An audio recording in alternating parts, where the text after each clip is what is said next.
नमस्कार। ये तो आपको सबको पता है कि हम अपनी सेविंग्स बैंक अकाउंट के अंदर रखते हैं और फिक्स डिपॉजिट के अंदर भी। इन अकाउंट्स पर यदि इंटरेस्ट मिलता है तो वो under the head income from other sources tax होता है। तो यदि आपकी टैक्सेबल इनकम है, इंटरेस्ट इनकम को मिलाने के बाद, तो आपके दिमाग में एक सवाल जरूर आएगा कि क्या इस इंटरेस्ट इनकम पर इनकम टैक्स एक्ट के अंदर कोई डिडक्शन मिल सकता है। तो आज मैं आपको इनकम टैक्स एक्ट के उन प्रोविजंस की जानकारी दूंगा जिसमें आपके डिपॉजिट पर मिलने वाले इंटरेस्ट पर इनकम टैक्स का डिडक्शन मिलता है। लेकिन उन पर जाने के पहले एक छोटी सी रिक्वेस्ट कर दूं कि यदि आपने मेरे चैनल को अभी तक सब्सक्राइब नहीं किया है तो कर दीजिए, ताकि आप मेरे आने वाले वीडियोस के नोटिफिकेशन टाइम से पा सकें और ऑलरेडी पब्लिश्ड वीडियोस का भी लाभ ले सकें। सबसे पहले हम जानने की ये कोशिश करेंगे कि ग्रास टोटल इनकम पर इंटरेस्ट का, ब्याज का कितना डिडक्शन आपको मिल सकता है। इसको जानने के लिए हमको सेक्शन 80 TTA और सेक्शन 80 TTB में जाना पड़ेगा। जब हम सेक्शन 80 TTA और 80 TTB की बात करते हैं तो चैप्टर 6A के अंदर आते हैं। तो ये जान लेना जरूरी होगा कि क्या ऐसी कंडीशन आ सकती है कि आपको इन सेक्शन के अंदर डिडक्शन ना मिले। तो मैं यहाँ क्लियर कर देना चाहूंगा कि यदि आप न्यू टैक्स रेजिम जो सेक्शन 115 BSC के अंदर आई है, यदि उसमें टैक्स होने का ऑप्शन एक्सरसाइज करते हैं तो आपको सेक्शन 80 TTA और सेक्शन 80 TTB में जो इंटरेस्ट का डिडक्शन मिलता है वो नहीं मिलेगा। अब हम सेक्शन 80 TTA पे जाते हैं और सबसे पहले ये जानने की कोशिश करते हैं कि डिडक्शन मिलता है किसको है। तो ये डिडक्शन इंडिविजुअल और HUF को मिलता है।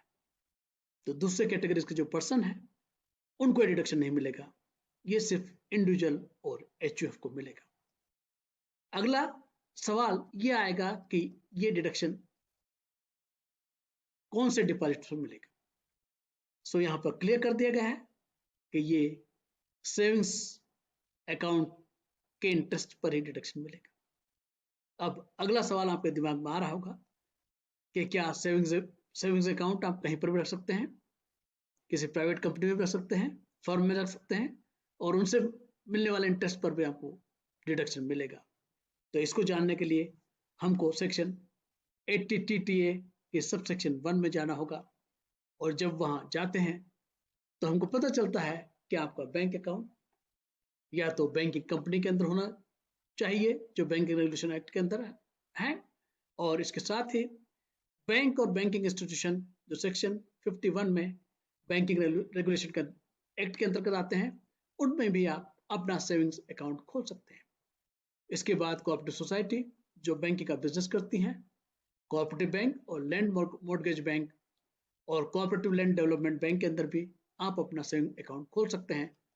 इसी तरह से पोस्ट ऑफिस के अंदर भी यदि आप अपना सेविंग्स बैंक अकाउंट खोलेंगे तो उस पर भी जो इंटरेस्ट मिलेगा उस पर सेक्शन 80 TTA के प्रोविजंस एप्लीकेबल होंगे।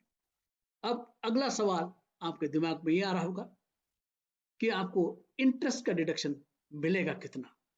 तो यहाँ पर यह कह दिया गया है कि यदि आपकी इंटरेस्ट इनकम जो सेविंग्स बैंक अकाउंट है, जो हमने बताया कि इंस्टीट्यूशन के अंदर होना चाहिए, उस पर यदि इंटरेस्ट की इनकम, एग्रीगेट इंटरेस्ट इनकम, एक से ज्यादा बैंक में भी आपके सेविंग बैंक अकाउंट हो सकते हैं, इंस्टीट्यूशन में एक से ज्यादा अकाउंट हो सकते हैं, तो एग्रीगेट अमाउंट 10,000 रुपीज तक का डिडक्शन मिलेगा यदि 10,000 से ज्यादा की interest income savings bank account से नहीं है। यदि 10,000 से ज्यादा है तो आपको डिडक्शन अप टू ₹10,000 मिलेगा। तो सेक्शन 80 TTA के अंदर सेविंग्स बैंक अकाउंट के इंटरेस्ट पर अप टू ₹10,000 डिडक्शन मिलता है। अगला सवाल जो आपके दिमाग में आ रहा होगा कि क्या सेविंग्स बैंक अकाउंट उस इंडिविजुअल या HUF के नाम होना जरूरी है। जो इंटरेस्ट का डिडक्शन क्लेम करना चाहता है। तो यहाँ पर क्लियर कर दिया गया है कि यदि फर्म के पार्टनर की तरह, एसोसिएशन के मेंबर की तरह, बॉडी ऑफ इंडिविजुअल के मेंबर की तरह यदि आपने सेविंग्स बैंक अकाउंट खोला है तो उस पर जो इंटरेस्ट है उस पर आपको सेक्शन 80 TTA के अंदर डिडक्शन नहीं मिलेगा। अगला सवाल आपके दिमाग में आ रहा होगा कि सेविंग्स बैंक के ऊपर तो 10,000 तक का इंटरेस्ट का डिडक्शन मिलता है, क्या आपको फिक्स डिपॉजिट, टर्म डिपॉजिट, उसके इंटरेस्ट पर भी डिडक्शन मिलेगा? इसको समझने के लिए हमको सेक्शन 80 TTB में जाना होगा। और जब हम सेक्शन 80 TTB में जाते हैं तो फिर से हमको ये पता चलता है कि डिडक्शन सिर्फ सीनियर सिटीजन इंडिविजुअल को मिलता है। तो यदि आप सीनियर सिटीजन इंडिविजुअल होंगे तभी इस प्रोविजन के अंदर आपको इंटरेस्ट का डिडक्शन मिलेगा। कौन होगा सीनियर सिटीजन, उसकी बात हम आगे करेंगे। ये भी जान लें कि यहाँ पर कौन से डिपॉजिट पर जो इंटरेस्ट मिलेगा उस पर डिडक्शन मिलेगा सीनियर सिटीजन को। तो वहां पर कहा है इंटरेस्ट ऑन डिपॉजिट्स। इसका मतलब यदि सीनियर सिटीजन अपना अकाउंट्स, सेविंग्स बैंक अकाउंट रखे, रिकरिंग डिपॉजिट अकाउंट रखे, फिक्स डिपॉजिट अकाउंट रखे, उस पर किसी भी अकाउंट पर यदि उसको इंटरेस्ट मिल रहा है डिपॉजिट अकाउंट पर, तो वो सेक्शन 80 TTB में आएगा। सवाल अगला फिर यही आ रहा है कि ये डिपॉजिट अकाउंट सीनियर सिटीजन को कहां पर रखने होंगे। तो जिस तरह से हमने सेक्शन 80 TTA के अंदर बात कही, उसी तरह से 80 TTB के अंदर भी बैंकिंग कंपनी के अंदर, बैंक या बैंकिंग इंस्टीट्यूशंस के अंदर, कोऑपरेटिव सोसाइटी के अंदर, कोऑपरेटिव और लैंड मार्केट बैंक के अंदर, कोऑपरेटिव लैंड डेवलपमेंट बैंक के अंदर या पोस्ट ऑफिस के अंदर रखना होगा। तो यदि आपके डिपॉजिट वो चाहे सेविंग्स बैंक अकाउंट है सीनियर सिटीजन के, या फिक्स डिपॉजिट है, या कोई दूसरे तरह का डिपॉजिट अकाउंट है, उस पर इन इंस्टीट्यूशन के अंदर यदि अकाउंट रखा गया है तो उनको इस प्रोविजंस के अंदर डिडक्शन मिलेगा। अगला सवाल यह होगा कि कितना डिडक्शन मिलेगा। तो यहां पर क्लियर कर दिया गया है कि यदि जो इंटरेस्ट का अमाउंट है, एग्रीगेट अमाउंट सीनियर सिटीजन के केस में 50,000 से कम है तो पूरे अमाउंट का डिडक्शन मिल जाएगा। लेकिन यदि 50,000 से ज्यादा है तो सिर्फ 50,000 का डिडक्शन मिलेगा। तो आपको ये भी पता चल गया कि सीनियर सिटीजन को 50,000 रुपीज तक का डिडक्शन इंटरेस्ट पर मिल सकता है। लेकिन सीनियर सिटीजन कौन होगा ये भी डिफाइन किया गया है।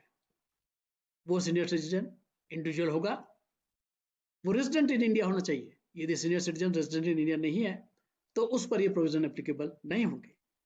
इसके बाद उसकी age during the previous year किसी भी समय यदि 60 ईयर की हो गई है तो ये प्रोविजन उसके ऊपर एप्लीकेबल होंगे और उसको 50,000 रुपीज तक इंटरेस्ट का डिडक्शन डिपॉजिट पर मिलेगा। सवाल हमारे सामने सेविंग्स बैंक पर आया था, वैसे ही सवाल यहां पर भी है कि क्या वरिष्ठ नागरिक को अकाउंट, डिपॉजिट अकाउंट अपने नाम रखना जरूरी होगा। तो यहां पर भी क्लियर कर दिया गया है कि यदि अकाउंट फर्म, एसोसिएशन पर्सन और बॉडी ऑफ इंडिविजुअल के पार्टनर या मेंबर की तरह हेल्ड किया गया, रखा गया है, तो उस पर मिलने वाले इंटरेस्ट पर सेक्शन 80 TTB का डिडक्शन नहीं मिलेगा। यदि ये वीडियो अच्छा लगा तो अपनी लाइकिंग जरूर शेयर कर दीजिएगा और इस वीडियो की लिंक उन साथियों तक जरूर शेयर कर दीजिए जिनको इंटरेस्ट की इनकम होती है। हो सकता है उनको पता ही नहीं हो कि इंटरेस्ट की इनकम पर उनको ग्रॉस टोटल इनकम से डिडक्शन भी मिलता है। Thank you.